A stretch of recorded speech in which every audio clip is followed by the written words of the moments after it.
Trinity.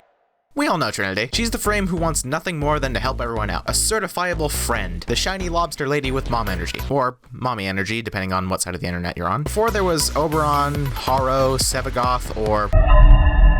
Trinity was your go-to frame for healing. For the kind of frame she is, there's really nothing wrong with her. 3 of her 4 abilities support her team in a specific way, with passive health towers, passive energy towers, and even instant HP and temporary damage resistance. There's just one real problem with Trinity in her current state.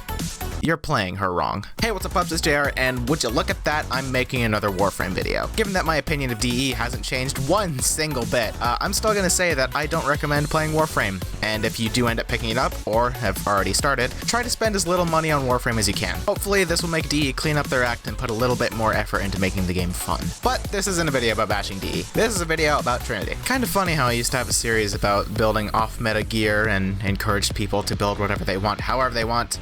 And now I'm making a video talking about how people aren't building Trinity correctly.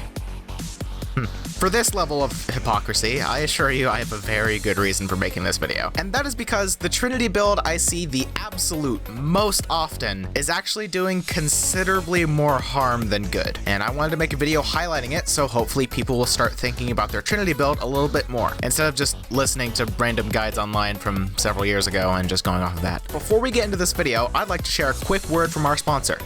Me. That's right, I'm sponsoring my own video. If you like chill Let's Plays you can have on in the background, funny and easily digestible clip compilations, and the occasional informative video like this one, you should think about subscribing. I've recently got back into making YouTube videos thanks to some very generous people, and try my best to post a video every week. Since I was on hiatus for about 3 years, my view count sucks, and my patrons stopped supporting me.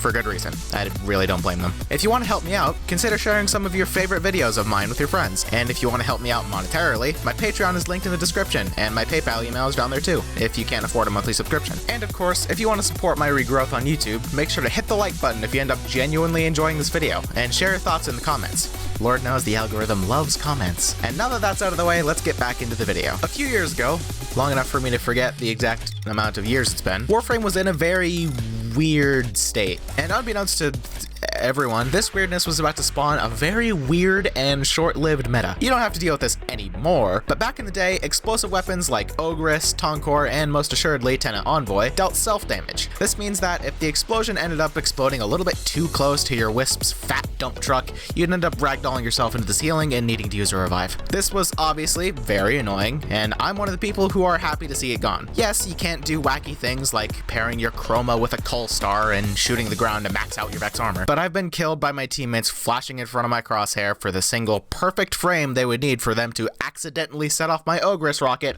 way sooner than I needed it to, way too many times for me to miss self-damage. The new stagger system is much better, especially since you can time a jump correctly to recover from it substantially faster, if you didn't know that. But what does this fact about old Warframe having self-damage have to do with the video, and especially Trinity? Well, the simple fact there is that for a short period of time, Trinity was one of the absolute best Warframes for map clearing CC.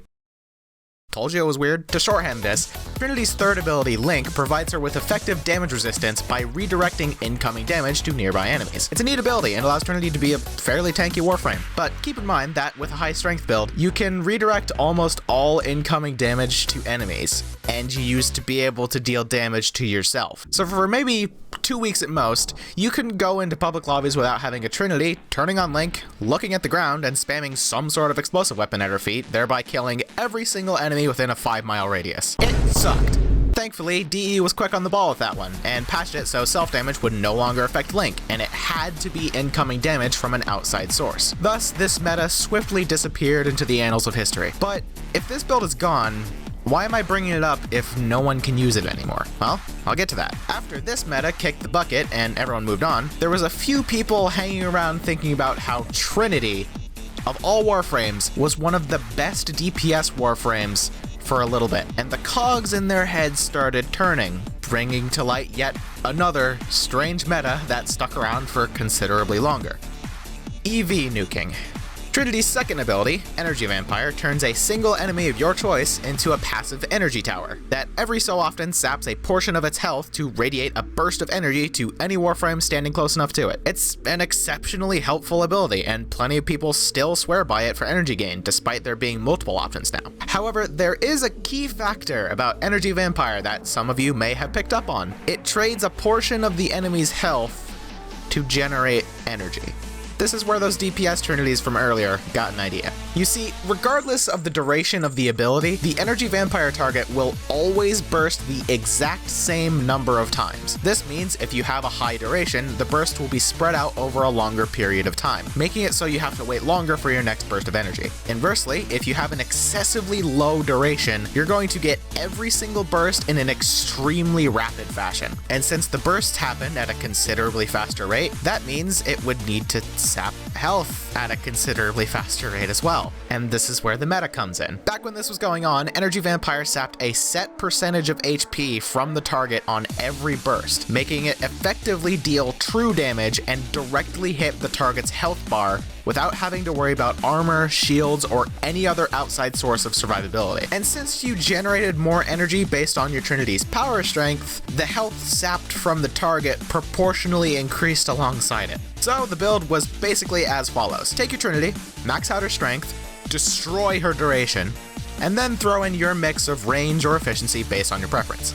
With this combination of stats, a Trinity could walk up to a level 999 Juggernaut Behemoth, press 2 once, maybe twice, and kill it from full health in a matter of seconds. Yeah, so it was pretty strong. This build actually lasted a few months this time, only finally getting patched after everyone had already learned about it and shared it around. Since this build lasted so much longer and everyone got used to blasting out 1,000 energy in less than a second, people retained their max strength no duration builds on the Trinities, even after its damage output was pushing up daisies. And this is why you're building Trinity wrong. You see, every single one of Trinity's abilities positively relies on duration. Well of Life needs duration to exist. Energy Vampire does this as well, but you get those rapid bursts of energy. Link is completely useless without duration since, well, if you only get the DR for a single second, you're not protecting from anything. And similarly, Blessing, while its primary effect doesn't need duration, the team-wide damage resistance after the fact does. So if you take out Trinity's duration, she effectively has 1.5 abilities instead of 4. Here's the kicker. An argument could be made, and has been made several times, that a negative duration build is a good idea purely because it gets you the energy from EV instantaneously. This is a fair argument. However, I consistently see two major problems with it. The first is that the list of warframes that have the potential to store all of the energy EV generates with a max strength build is very small, especially smaller when you consider they can only really do this if they have a max rank primed flow equipped, and that's a mod that I personally don't even see the point in. The second point is very simple. You can get instant energy from Energy Vampire by killing your EV target. If you kill the EV target, it will send out the remaining potential energy it had in a single burst. The first point could be disputed. However, the second point I feel makes the argument for a negative duration Trinity completely irrelevant, seeing as how the single reason to use such a build is to get instant on-demand energy. I really don't understand why some people would try justifying using a negative duration build when objectively, it's just a bad idea. Now, at least. With the simple fact that you can kill the EV target for instant energy, you could even go with a max duration build for Link and Blessing, and you would still have a good energy economy if you just shoot your EV a couple times so it falls over. A max duration build Trinity's only downside is that it does less damage than a negative duration build. And this downside was only really relevant before DE changed the way Energy Vampire deals damage. So if you're planning on using a Trinity without any Helminth infusions, here's the build I would recommend instead. And yes, it still works as an EV build. High duration, high strength, high range. With Energy Vampire existing, you can ignore your efficiency so long as it doesn't get excessively low. And with Link, Blessing, and Well of Life all being usable now, you can ignore your health, shield, and armor. Throw on an augment of your choice, should you choose to use one, and you've got yourself a fun and interactive Trinity setup. I personally like abating Link. Oh, and remember to kill your EV target. I hope you enjoyed this simple little video, and I hope it made you reconsider your Trinity build. I've had this idea to make this video for a while, but I wasn't sure if I wanted to post another Warframe video on my channel, but I'm happy I did. Additionally, I can think of 1 or 2 other things in Warframe that you might not be in the right mindset to be building properly. So if you're curious and seeing that, let me know. If you genuinely enjoyed this video, consider dropping a like. Maybe click the subscribe button to become a pup if you haven't already. And make sure to hit the bell so it actually does something. If you want to support me and the channel, consider becoming a patron for as little as $1 a month. My name's JR, and I'll see you guys in the next one.